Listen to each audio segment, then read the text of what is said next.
boy, do we have candles. We got a candle burner right now. It's actually Christmas scent from last year. We're trying to burn off the old Christmas scent. It's kind of tough. Regularly. I could defeat the Golgothan bajillion times over. Like, if the Golgothan tried to run to me, I have within reach probably 9 products that I could dispatch his disgusting sludgy husk with.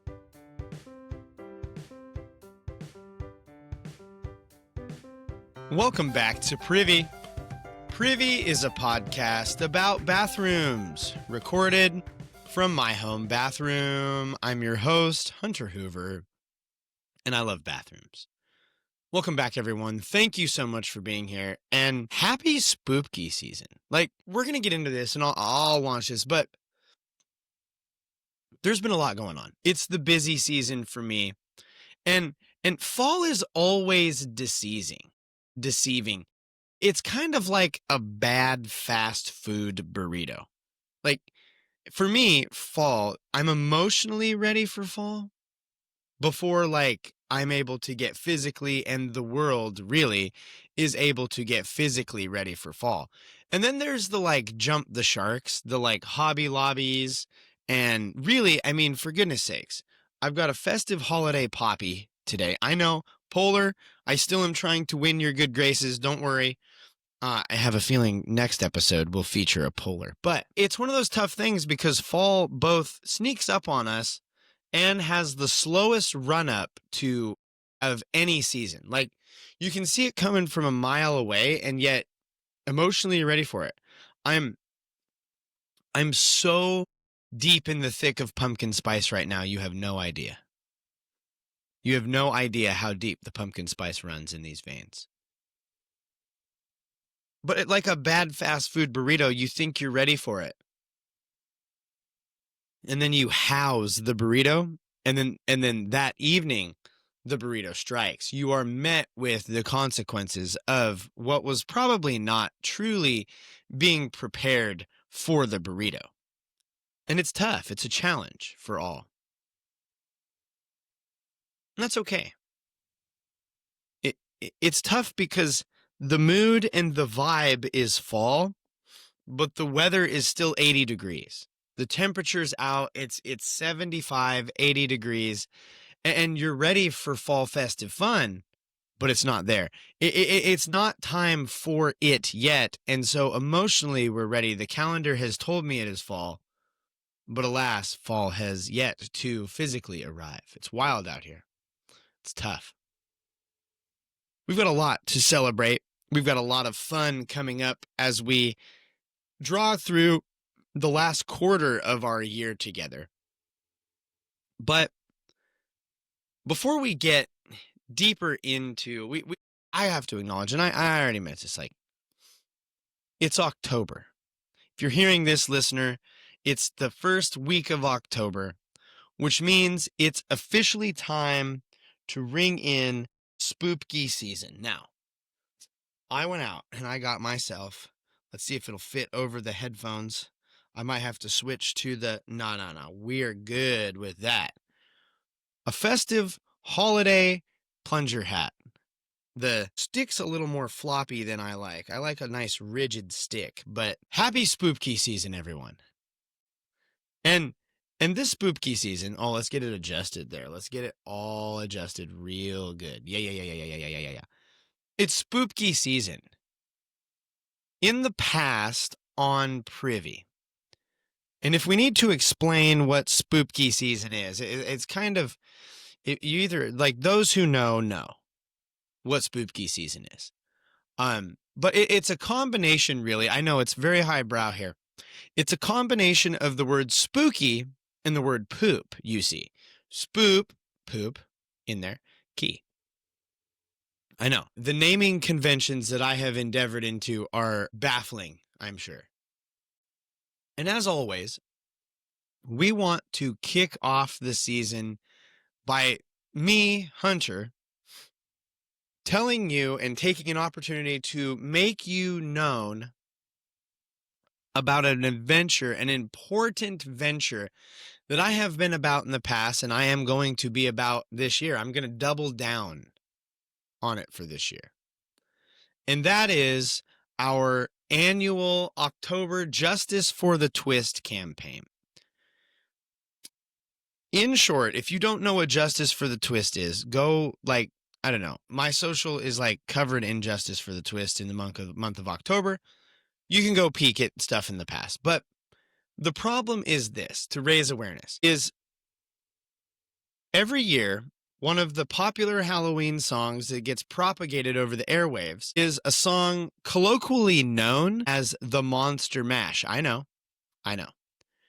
But this song has been incorrectly, or I would argue, unjustly and wrongly named.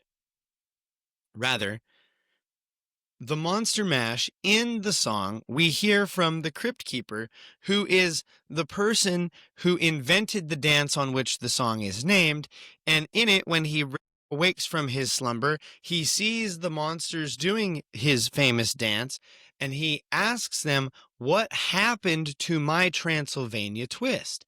At which point, Bobby Boris and the Crypt Creeping Five or whatever answer, "It's now the Mash," and they unjustly and inappropriately renamed the Crypt Keeper's dance and accompanying song the Monster Mash. Now, Justice for the Twist is my campaign to recognize and realize that the Monster Mash should be called the Transylvania Twist, and that the song that Bobby Boris and the Crypt Keepers have made called the Transylvania Twist is the soundtrack for the dance that the monsters do. Thus, it should be called the Transylvania Twist sing-along dance version, obviously.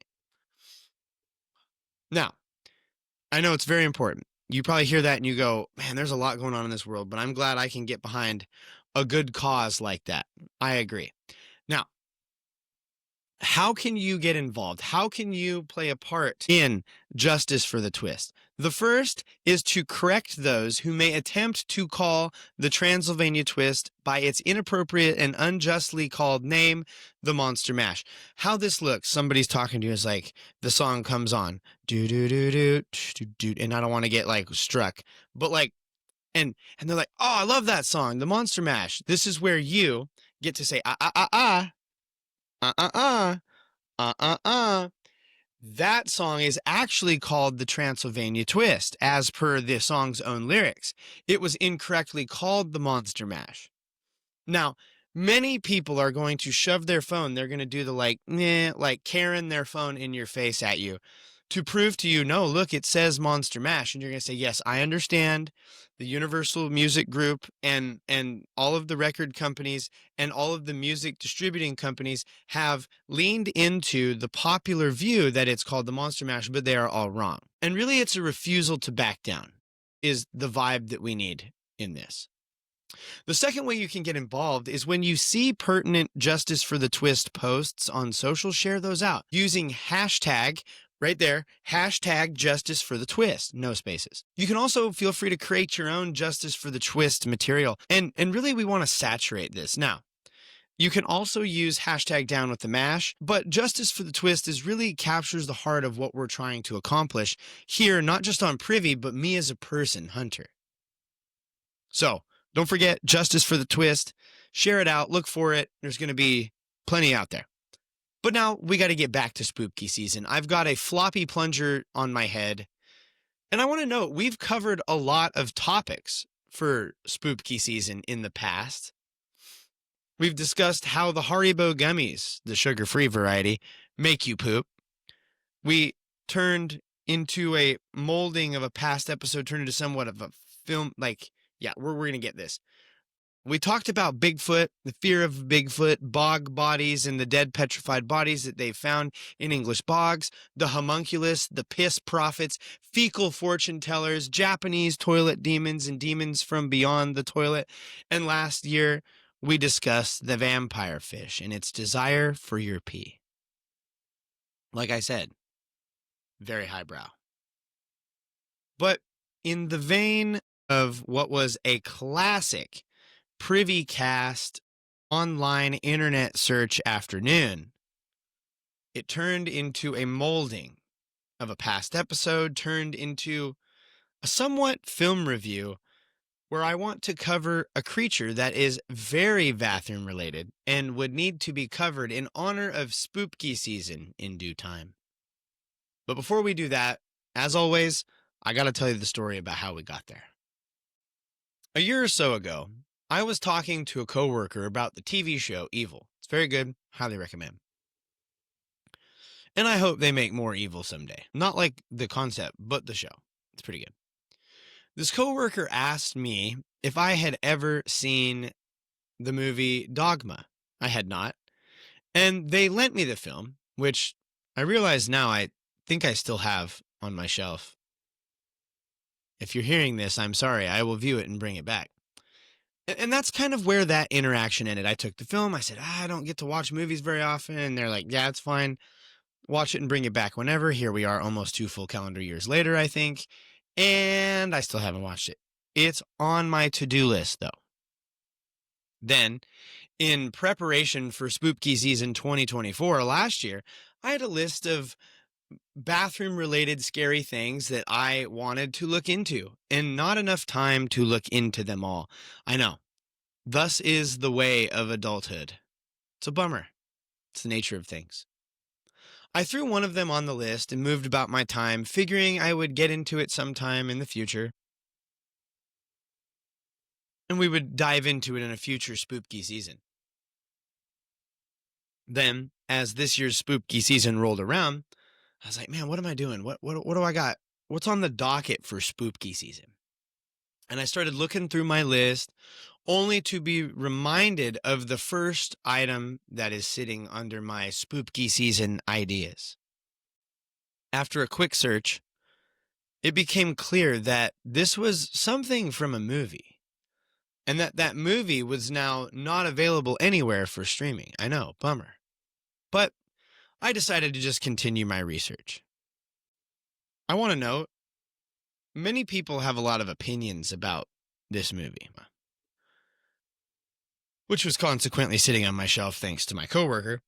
And a lot of people's views about the movie are interesting at best. It's a fun piece of fiction, but because it has religious undertones, people are pretty upset, thinking that it's in bad nature. I don't know. But this movie was unavailable to me, and so I began digging. And the background of the movie, I wanted to get into the history. So the movie is Dogma by Kevin Smith. And in an essay included in the DVD bonus features of the sequel, Dogma 2, the director and creator of the film shares where the idea Dogma came from. Kevin Smith's famous for his 1994 movie Clerks, but before he began working on Clerks, he took down ideas for a movie called, quote, God at the time. As he worked on Clerks, his deity-named movie continued to take shape on paper. Some early ideas were having 13 apostles, a muse character, and it centering around a group of high school characters. Think kind of like latter-day Stranger Things. Get hyped for season 5. By the time Clerks came out, he pretty much had God ready. But he moved on to Universal Studios to develop his next film called Mallrats. He didn't give up on the project while working on Mallrats. He actually decided on the name Dogma during this time, and it continued to undergo lots of changes in storyline and backstory and plot. Kevin Smith finished Mallrats and went to work on Chasing Amy, 1997, where he began to pick up some big-name actors and actresses in show business that would join him for his movie.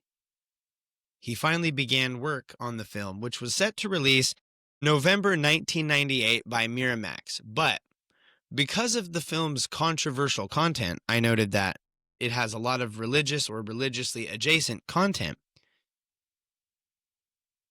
They kind of backed out, and the distribution rights went to Lionsgate. The movie was postponed to the following year. When it released in theaters, I went to the theater the weekend that it released with my cousin. Not for Dogma, but for Pokemon, the first movie. When the movie released, It was met with backlash from many in the religious community who denounced the movie as blasphemous. Protests were staged outside the movie. Famous movie critic Roger Ebert wrote, "We're free in this country to disagree about religion, and blasphemy is not a crime." Well said, Roger. Well said.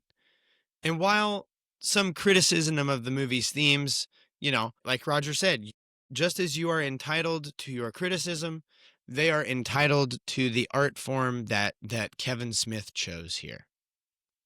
That doesn't necessarily mean that you should go seek it out, but this made me all wondering, like, what's all the hubbub about? I decided to dive in and find out. In the movie Dogma, 2 fallen angels are banished from heaven to live in Wisconsin. Man, if they'd have banished them to Minnesota, it would have been sending them to Earth, or to hell if they went to Earth. Their plan in this banishment is to turn into humans and undergo some Catholic rite which would provide plenary indulgence. For those of you that don't know, plenary indulgence is where you go do something and the Catholic Church allows you to go to heaven, as if they had any say. And thus would allow them to get back to heaven even though they've been kicked out. Bethany, a worker at an abortion clinic, is told by a vision from God about their plan to do so, and that if they succeed, it would overrule what God has said, and as a result, undo the fabric of reality. As such, she has to team up to save the universe, really. She's joined by the 13th apostle Rufus and the muse Serendipity. Azrael, the seemingly driving force, ultimate big bad guy demon of the whole thing, begins to work overtime to get the fallen angels to accomplish this goal, and as such begins to work against Bethany and those who are attending her and helping her out. One of the helps throughout this ordeal that that they run into are the, quote, prophets of old, Jay and Silent Bob. Jay and Silent Bob are apparently some of Kevin Smith's recurring characters, potheads who saved the day. In short, eventually they do that. They save the day, and I'm convinced it's the very end of the movie which caused the stir, where they say Bethany is pretty much the second Mary, impregnated by God, who is apparently a woman in the story. It's hard to follow. It's a mess. And that's a short synopsis of the film. But in his attempt to stop Bethany and the others in the movie, Azrael, the big bad, super bad demon, enlists or perhaps creates something called the Golgothan. And this is the creature that we are going to be talking about in full on this sPOOPky episode of Privy. Now, first things first, it's going to do well for us to describe the appearance of the Golgothan. What does it look like? Really, and I'll try to have images of this posted in the Privy socials, but think if Chewbacca was a 7-foot tall bear-shaped creature, but instead of being made of fur, he's actually just made out of poo and sludge. That's what the Golgothan's going on. That's the vibes it's giving me. It's not giving fall vibes. It's giving creepy, weird, poo sludge bear monster vibes. In Dogma, this big bad Azrael demon is said to have made him out of the excrement of bodies that were crucified on Golgotha, which those with a keen ear and a heart inclined towards the word of God will note is the place where Jesus himself was crucified. Technically, the Golgothan comes from multiple different popular crucifixion sites. And technically, he's more than just poop, blood, and pee. He's really other bodily fluids from those who were crucified that then Azrael has decided, let's get those bodily fluids together and make a super monster out of it. And he would have had a lot of materials to work with, sadly enough. When the Romans crucified their victims, when those victims would be at the point of death, sometimes they would lose continence. Other times they would cut them strike them, do things to those crucified so that way their bodily fluids would come out of their bodies. The locations of these crucifixion sites would be covered in bodily fluids and solids and other waste material. For Azrael to go gather these up and create a weird poo monster out of it, it's not just gross, it's pretty sick and twisted. Technically, I also think then that the Golgothan is by definition a homunculus. You can go look at our episode about, you know what? Go listen to our episode about homunculi and tell us what you think. Is the Golgothan a homunculus? But for the sake of our discussion and for the movie Dogma, he is a poop demon or a poop monster. In the story, the Golgothan is presented to the viewer for shock value and a little bit of potty humor. It's like, look at this terribly disgusting, slimy, sludgy, grotesque shiz monster. Like, how awful. And what's even more interesting is the actual creature, like the thing that is being filmed, is actually technically a puppet. This was a puppet poo creature. In the world, the universe, the canon, if you will, of Dogma, its classification is an excremental and is described as the most elite and feared assassin known throughout all time.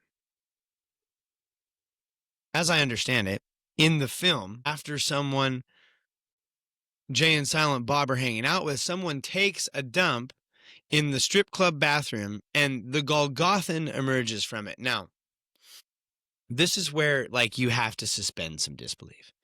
Because, like, what was Azrael doing? Walking around with, like, big old Tupperware containers full of crucifixion site dookie? Like, it just doesn't make sense. How did the dookie get to the strip club over here? It's not worth thinking about. It's not important because the Golgothan is kind of a shock factor gag. He's the most, again, remember, he's the most feared assassin, which is stupid, A, because he's made of poo. And if an assassin, imagine this. Imagine, like, an assassin. They're trained to hunt down and stealthily dispatch their target. Now imagine the assassin just reeks of poo. Just got crap stank royale. Cannot, like, the flies are following him. He's all slurpy, sludgy sounding when he's moving. The most extreme assassin, yeah, right. And then you're thinking, well, he's probably so powerful that he cannot be defeated, which is why he's such a good assassin. Well, in the movie, the Golgothan is defeated by a mere spray of air freshener, which keeps the odors out. And if there's any truth, which is just embarrassing, like, and I guess it's fitting, like the best that a demon has to offer is a crap monster defeated by, like, Glad pumpkin spice air spray. And that's some truth we can take from Dogma. When you drop a big stank deluxe, I don't turn to air freshener. I turn to candles. And boy, do we have candles. We got a candle burner right now. It's actually Christmas scent from last year. We're trying to burn off the old Christmas scent. It's kind of tough. Regularly. I could defeat the Golgothan bajillion times over. Like, if the Golgothan tried to run to me, I have within reach probably 9 products that I could dispatch his disgusting sludgy husk with. The Golgothan is sort of scary. He's very bathroom related, and he is made of poop. And as a result, he is just what the doctor ordered for sPOOPky season 2025. The Golgothan, or poop demon from the movie Dogma. Let us know if you've seen the movie and what you think of the Golgothan. Do you think I could defeat him easily with some Airwick room spray? Shoot us an email, privycast@gmail.com. We'd love to hear from you. You can even comment. Spotify has comments. And if you're listening in the Podbean app, which is our hosting platform, I don't talk about this much, but we're I've loved being on Podbean. Podbean has been very good to us. And there's a link in the ding dong below. If you're looking to start a podcast, use that link. Can't hurt. But leave us a comment. Let me know if you think that I would be in trouble or if I would easily dispatch the Golgothan because of his weak constitution against air fresheners. As I noted, send us an email, privycast@gmail.com. Go on our website, privy-cast.com. We'd love for you to go over there. New episodes, updates. We do have a store that runs through Sticker Mule, and we are working on more things coming soon. I know I've been saying that for some time, but we are working on it. Follow us on social media. We're at Privycast. I'm at Owlet7. You can go follow me. Share the social media stuff. Share the show online. Just go down right now. Hit that little share thing. Hit Facebook, hit Twitter, whatever. X. Sorry, forgive me, Elon Husk. Just go share the show with a friend. Tell him, like, hey, this dude's wild. He put a plunger on his head and is talking about a poo monster for the last 20 minutes. We would love for you to do that. Leave us a rating review. The 5-star options are preferred. Those rating reviews help others find the show. And every time you leave a rating review, we donate $1 to the Wounded Warriors and Living Water International as a reminder to keep pooping in the free world. This free world was not always free, and in pursuit of cleaner water for all, because not everybody has it, but everybody should. This brings us to the end of another episode of Privy. Thank you so much for being here. Thank you so much for listening. Keep pooping in the free world. Own your stank. Don't forget to arm yourself against the Golgothan when you go. And now, as always, don't forget to flush. I'm going to not knock my beverage onto my